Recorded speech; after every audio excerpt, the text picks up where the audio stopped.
सर्वस्य नेतारं भेतारं कर्मभोक्तां ज्ञातारं विश्वतत्त्वानां वन्दे तद्गुणलब्धये। तत्वा सूत्र अध्याय 3। रत्न शर्करा वालुका पंक धूम तमो महात्मा प्रभावमयो घनाम्बो वाताकाश प्रतिष्ठा सप्तोदाः।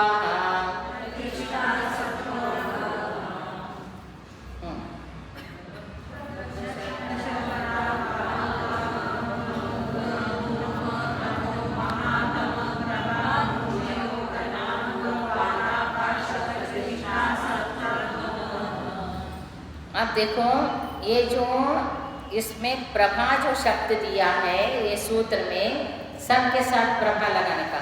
रत्न प्रभा, शर्करा प्रभा, वालुका प्रभा, पंक प्रभा, धूम प्रभा, तम प्रभा, महातम प्रभा।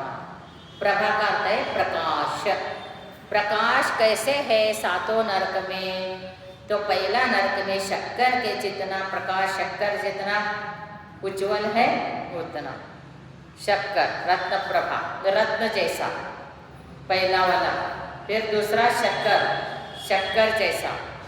तीसरा वालुक, जो रेत होता है वो डल होते जा रहे हैं, रत्न ज़्यादा चमक होता है, उससे कम शक्कर, उससे कम वालुक। और उसके बाद पंक, पंक करते कीचड़ और डार्क हो गया। फिर उसके बाद धूम, धुआं और कलर काला होता गया। फिर तम, अंधकार, महातम, घनघोर अंधकार। ऐसे अंधकार अंधकार नीचे नीचे होता जाएगा। एक नारकी दूसरे नारकी को देख नहीं सकता है, इतना अंधकार होता है। वहाँ तो सूर्य प्रकाश भी नहीं है, चंद्र प्रकाश नहीं, कुछ नहीं है, फिर रहेगा क्या? अंधकार अंधकार नीचे। यहाँ से तो थोड़ा सा तो प्रभा जाता है ये पृथ्वी से नीचे, लेकिन वहाँ कुछ भी प्रकाश नहीं, क्योंकि वहाँ रत्न आदि वो जो हमारे पृथ्वी, चित्रा पृथ्वी है, इसमें बहुत आगे नीचे रत्न वगैरह है, रत्न प्रभा प्रकाश होता है। और सिर्फ वो जानते हैं तो वो ज्ञान से एक दूसरे को जानते हैं। यहाँ पर मेरा वैरी है, यहाँ पर इसने ऐसे किया था, देख के नहीं, वो जानते कैसे? क्योंकि अंधकार में वो खुद भी काले काले हैं। जितना कोयला काला होता है ना, उतना काला उनका शरीर भी है, और वहाँ पर घनघोर अंधकार भी है। फिर क्या देख सकेंगे बताओ? फिर आपको ज्ञान से जानते हैं। फिर यहाँ मेरा वैरी है, वहाँ मेरा वैरी है, झगड़ा लगाते। अभी सूत्र में सब आएगा वो भी। और भूमयों में से पृथ्वी, 7 नरक में से 7 पृथ्वी ही है। और घना अम्बो वात आकाश प्रतिष्ठा सप्तोदा अधोवदा, ये सातों नरक नीचे नीचे अधो अधो में खाली खाली है। फिर किसके आधार पे कौन है? घनाम्बोवात, घनाम्बोवात अर्थात घनोदधिवात वलय के आधार पर है। घनोदधिवात वलय घनवात वलय के आधार पर है। घनवात वलय तनवात वलय के आधार पर है, और तनवात वलय आकाश के आधार पर है।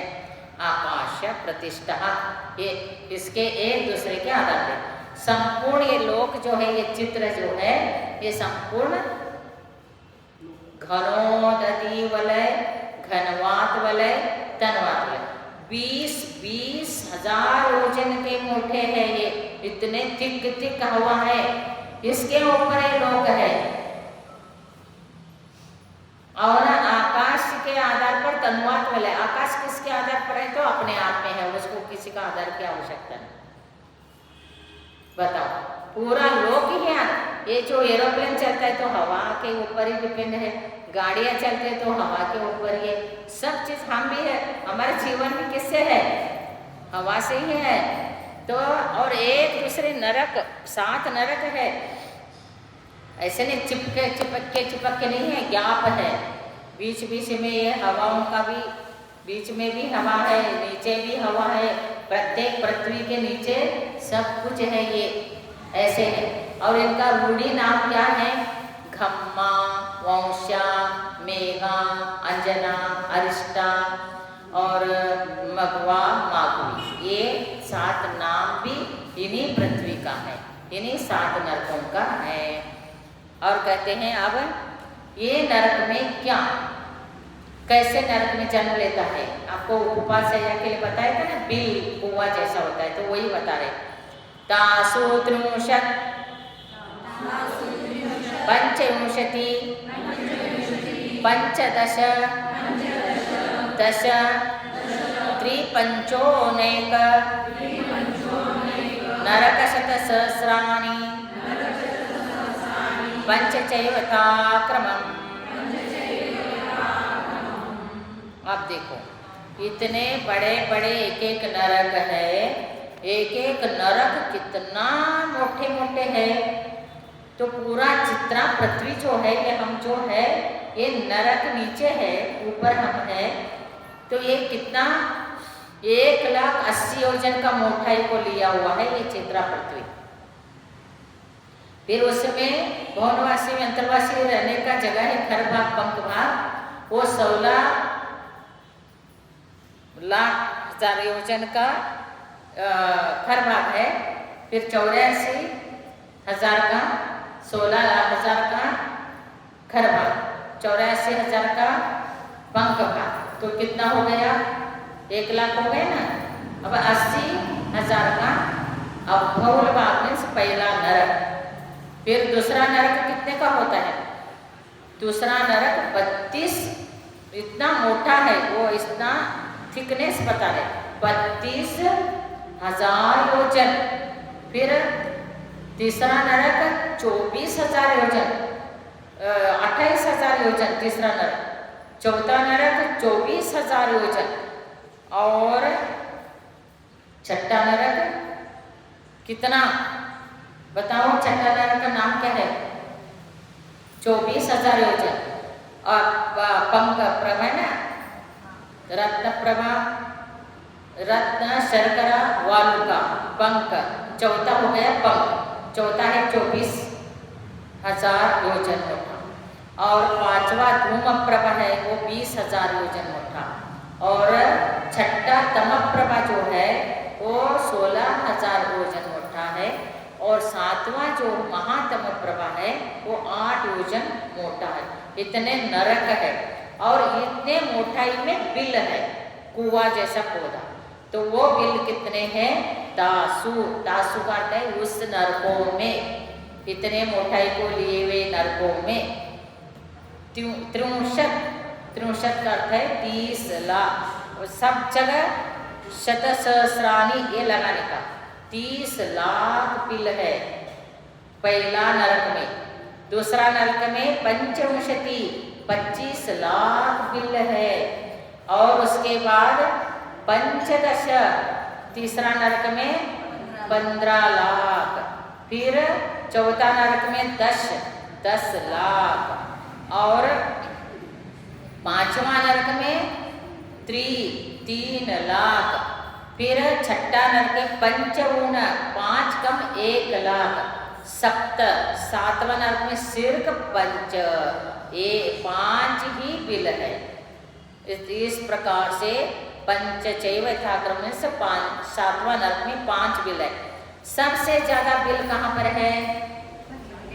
30,00,000 बिल, गोवा जैसा। फिर उसके अंदर फिर पूर्व, पश्चिम, उत्तर, दक्षिण, फिर विदिशा, ऐसे लाइन लाइन लाइन है, उसमें बिल छोटे छोटे हैं।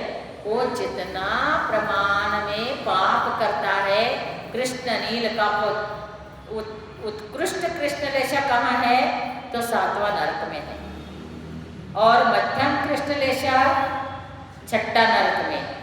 और 5वां नरक में जगन्य कृष्ण रेशा और उत्कृष्ट नील रेशा है 5वें में। और चौथे में मध्यम नील रेशा है। और तीसरे में जगन्य नील रेशा, उत्कृष्ट कापोत रेशा। और दूसरे में मध्यम कापोत रेशा है। और पहले में जगन्य कापोत लेशा है। 3 लेशा कृष्ण नील कापोत, ये तीनों लेशा 7 नरक में डिवाइड है।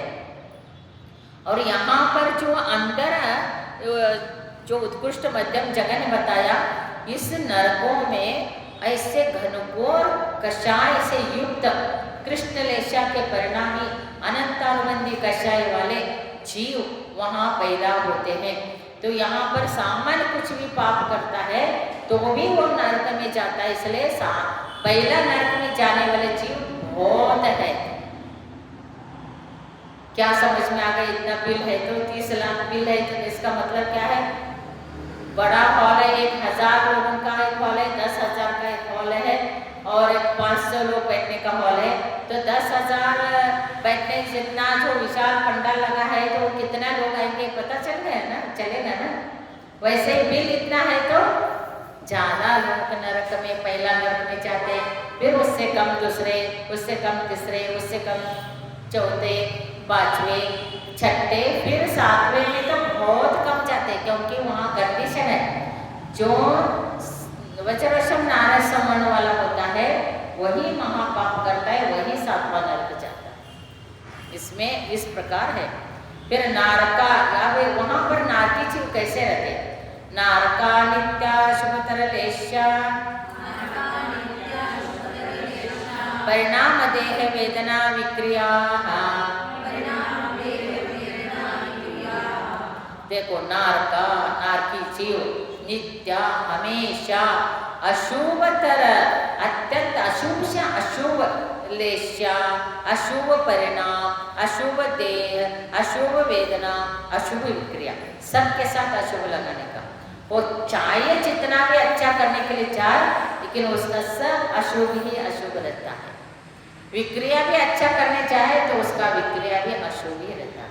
भाव भी अच्छा करने चाहे तो उसका भाव विकृति ही होता है। कोई चीज, शरीर भी उसका विक्रय इतना भयानक होता है, देख नहीं सकते, इतना विक्रिया से भी उसका शरीर अशुभ ही रहता है। इसलिए A to Z उसका क्या क्या अशुभ रहा सब पता चल गया ना। लेशा तो है ही, कृष्ण का अपूत लेशा है तो अशुभ लेशा ही है। और परिणाम उसे कैसे रहेगा? क्रूर परिणाम, अशुभ परिणाम ही रहेगा। और शरीर भी उसका इतना ऐसे शरीर रहता है, वहाँ पर हुंडक संस्थान रहता है। हुंडक संस्थान देखा भी नहीं जाता, ऐसे कुरूप शरीर रहता है, वो शरीर वाला होता है वहाँ पर। और वेदना भी उनके इतना भी अच्छा करना चाहे तो असाता वेदनी का उदय से दुख ही दुख भोगता है। और विक्रिया से शरीर भी बनाएंगे तो भयानक, स्वतः को भी दुख, दूसरे को भी दुख। सेमर वृक्ष है, वैतरणी नदी है, वो सारे विक्रिया से बनाते हैं। छाया, चाहे धूप से तपतायमान हो रहे, छाया में जाकर बैठने के लिए जाते तो सेमर वृक्ष का पत्ते गिर के तलवार जैसा टुकड़े टुकड़े उनका शरीर हो जाता, फिर मिल जाता है। और प्यास लगा है करके पानी पीने जाते हैं, वैतरणी नदी, वहाँ पर इतना भयंकर वो हाथ डालते, जल गया, अग्नि में डाल के डालने से कैसे जल जाता है, इससे हो जाता है। सब उनका जो भी दूसरे के लिए कष्ट देने के लिए बनाते हैं तो स्वयं को भी कष्ट हो जाता है, इसलिए उनका विक्रय है। फिर कैसे इसके अलावा और नरक का तो दुख है, तहाँ भूमि पर से तो दुख है, सो बिच्छू जैसे न, वहाँ का भूमि का स्पर्श करते ही इतना दुख है। उसके बाद ये सारे अशुभ अशुभ है। उसके अलावा और क्या करता है? परस्परो दीर्घ दुखा, फिर वहाँ पर परस्पर में बहुत भयानक दुख देते। ये तुमने ऐसे किया था, वैसे किया था करके याद दिला के वो ऐसे खंबा जैसा बनाएंगे, लोहा का तपाएंगे, वो सब विक्रिया से ही करते। अशुभ विक्रिया है ना, अशुभ शरीर, उससे सब करते हैं। और उससे वो साकल भी तपाएंगे और सब चीज़ें तपा के ऐसे मारेंगे, पीटेंगे। और तेल में ऐसे उबालते हुए तेल में थोड़ा सा भी उबालता हुआ तेल, एक बूंद भी हाथ खोलेंगे तो कैसे होता है, वो उबालते हुए तेल में वो उसको डाल देंगे, ऐसे लाल लाल अग्नि से मारेंगे, फिर ये सब परस्पर दुख देते हैं। वहाँ पर बहुत भयानक दुख वहाँ देते हैं। और इसके अलावा संक्लिष्टासुरदीर्घ दुःखास्य प्राक्चतुर्भ्याः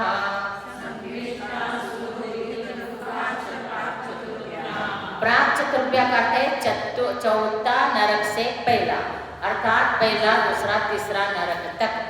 संक्लिष्टा संक्लेश परिणामी असुर देव, असुर कुमार जाति का देव जो कौन है, ये भवनवासी देव में आता है असुर कुमार देव। लेकिन ये जो पंख भाग में रहता है, खर